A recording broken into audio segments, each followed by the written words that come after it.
জানে এসছি আমরা, রাস্তা হারিয়ে ফেলেছি, দেখা যাক কবে বাড়ি ফিরতে পারি। আগে থেকে কিছু ভিডিও করতে কোনো কিছু এগুলো কিছু করতে ভালো লাগে বিন্দাস একদম মনের থেকে এনজয়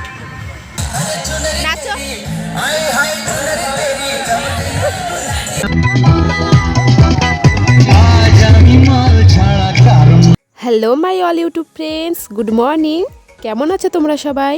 সবাইকে জানাই শুভ নববর্ষের অনেক অনেক শুভেচ্ছা। শীত পড়তেই কিন্তু চারিদিকে শুরু হয়ে গেছে এখন পিকনিকের মরশুম।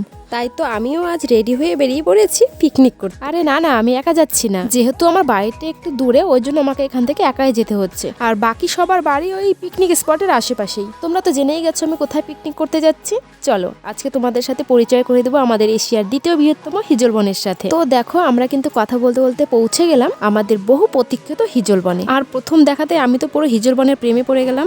চারিদিকটা দেখো শুধু, ঠিক কতটা সুন্দর। একদিকে যেমন এই সুন্দর সুন্দর হিজল গাছের বন, আর অপোজিট দিকে এই ধানের ক্ষেত, সব মিলেমিশে যেন একাকার।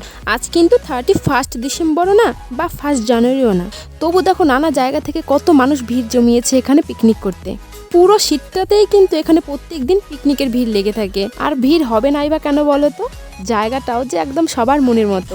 আর তোমরা যারা বাড়িতে বসে ভাবছো যে কোথায় পিকনিক করা যায়, প্রকৃতির মাঝে একটু শান্ত নিরিবিলি জায়গা খুঁজছো, তাদের জন্য কিন্তু এই জায়গাটা একদম পারফেক্ট। তোমরা কিন্তু তোমাদের প্রয়োজনীয় জিনিসগুলো নিয়ে আসতে একদম ভুলো না, কারণ এখানে কাছাকাছি কোনো দোকানপাট নেই এবং এটা লোকালয় থেকে একটু ভিতরে। তাই তোমরা তোমাদের নিজস্ব প্রয়োজনীয় জিনিসগুলো অবশ্যই কিন্তু সাথে করে নিয়ে আসবে।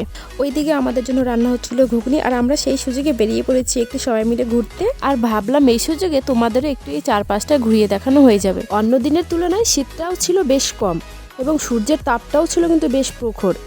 সব মিলিয়ে মিশিয়ে দিনটা একদম সত্যি মনের মতো ছিল। তো চলো এবার একটু টিফিন করে নেওয়া যাক। আমাদের প্রত্যেকেরই পেয়ে গেছিলো প্রচণ্ড খিদে, কারণ এখানে প্রবেশ করতে করতে আমাদের বেজে গেছিলো প্রায় 12:30।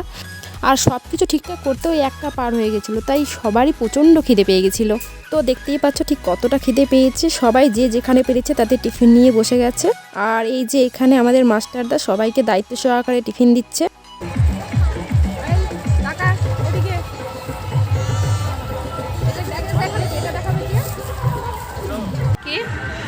কিছু ভিডিও করতে কোনো কিছু এগুলো কিছু করতে ভালো লাগে বিন্দাস একদম মনের থেকে এনজয়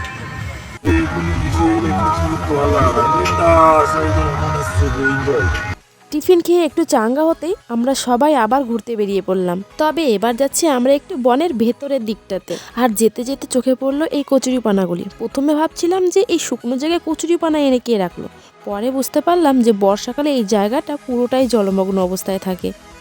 যেতে যেতে চোখে পড়লো এই খুদে বাচ্চারাও এসেছে তাদের মাস্টার মশাইয়ের সাথে পিকনিক করতে।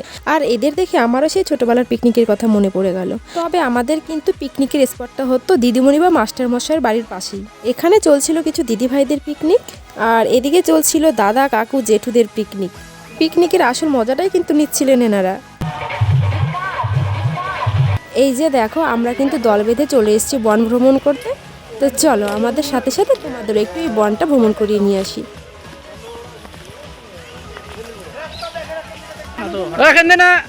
এখান দিয়ে উঠ, পাটা বড় বড় ফেল।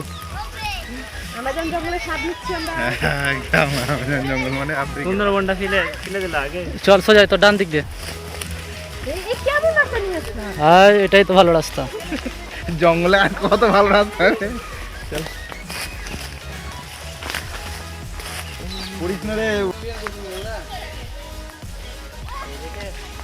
আমরা এই মুহূর্তে রাস্তা হারিয়ে ফেলেছি। তারপরে অ্যামাজন দেবকে ফোন করো। অ্যামাজনে এসছি আমরা, রাস্তা হারিয়ে ফেলেছি, দেখা যাক কবে বাড়ি ফিরতে পারি। এই চলছে আমাদের মিশন। 5 দিনের খাওয়ার অলরেডি 4 দিন হয়ে গেছে, আর 1 দিনের খাওয়ার আছে।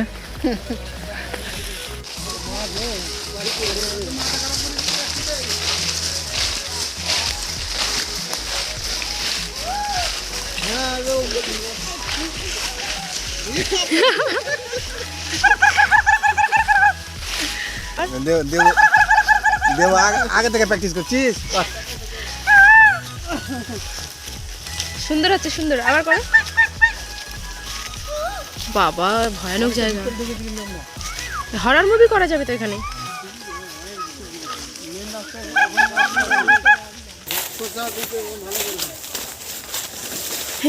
কি হবে যাবো?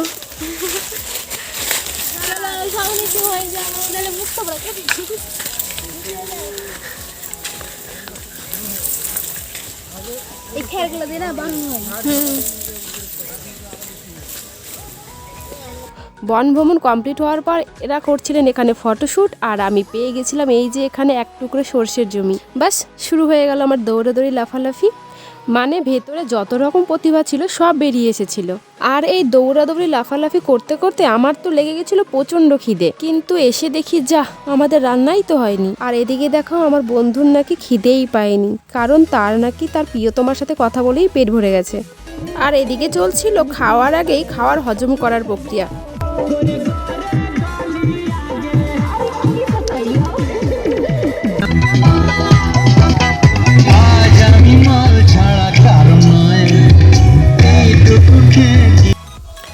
অবশেষে আমাদের রান্না কমপ্লিট হলো, তাই বিন্দুমাত্র সময় নষ্ট না করে সবাইকে চটপট করে বসিয়ে দেওয়া হলো।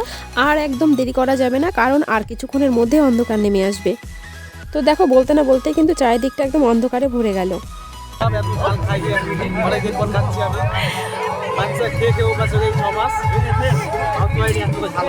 দাদা তোকে বেশি মিষ্টি দেওয়ার ব্যবস্থা করছি দাদা। ভাই কেমন হয়েছে?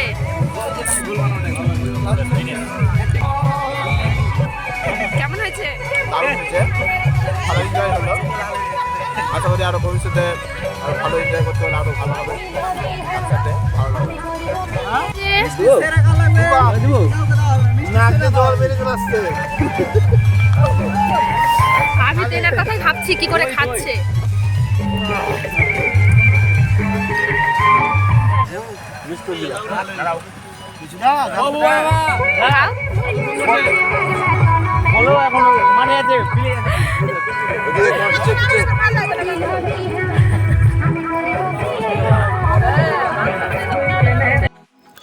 আমাদের সবার খাওয়া দাওয়া কমপ্লিট, এবার সব কিছু একটু ঠিকঠাকভাবে গুছিয়ে নেওয়ার পালা। আর এই কাজে সাহায্য করছে আমাদের অতি প্রিয় এই মোবাইল ফোন।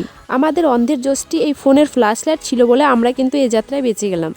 সব কিছু ঠিকঠাকভাবে গুছিয়ে নিয়ে এবার আমরা রওনা দিলাম বাড়ির পথে। আর যেতে যেতে তোমাদের সাথে এই হিজলবন সম্পর্কে কিছু ভৌতিক কাহিনী শেয়ার করি। আমার বান্ধবীর কাছে জানতে পারি যে এই হিজলবনে নাকি অনেক অশরীরী আত্মারা ঘুরে বেড়ায়। ওর কাছে জানতে পারলাম একটা ছেলে নাকি এই হিজলবনে ঘুরতে এসেছিল, এবং আমরা যেমন এখানে এসে ভিডিও করছি, ছবি তুলছি, সেই ছেলেটিও সানগ্লাস পরে একটি ছবি তুলেছিল। বাস এই অবধি তো সব ঠিকই ছিল, কিন্তু ছেলেটি বাড়িতে গিয়ে যখন তার ছবিগুলি দেখে তখন সে লক্ষ্য করে তার সানগ্লাসে দেখা যাচ্ছে সামনের একটি গাছের ডালে একটি দেহ গলায় দড়ি দিয়ে ঝুলন্ত অবস্থায় আছে। এই কথা শোনার পর আমার তো হাত পা পুরোই ঠান্ডা হয়ে গেছিল। তবুও বান্ধবীকে ভয়ে ভয়ে বললাম, তোর কাছে যদি ছবিটি থাকে আমাকে একটু শেয়ার করিস। তাই বান্ধবী আমাকে ছবিটি পাঠিয়েও ছিল, তবে আমার দেখে মনে হলো ছবিটি হয়তো এডিট করা। তাই ভয় পেয়ে একদম লাভ নেই, ওইসব গুজবে কিন্তু একদম কান দিও না। আর সব থেকে অবাক করা কাণ্ড হলো আমাদের বাড়ির পাশে শেয়াল ঘুরে বেড়ায়, কিন্তু এখানে এসে আমি একটাও শেয়াল দেখতে পেলাম না। আবার অনেকে তো রাতে পিকনিক করবে বলে আগে থেকেই লাইটের ব্যবস্থা করে এসেছে, তাই তোমরাও কিন্তু এখানে একদম নির্ভয়ে পিকনিক করতে আসতে পারো। আর আমার এই ভিডিওটি তোমাদের কেমন লাগলো জানিও। দেখা হবে আবার অন্য কোনো ভিডিওতে। টাটা।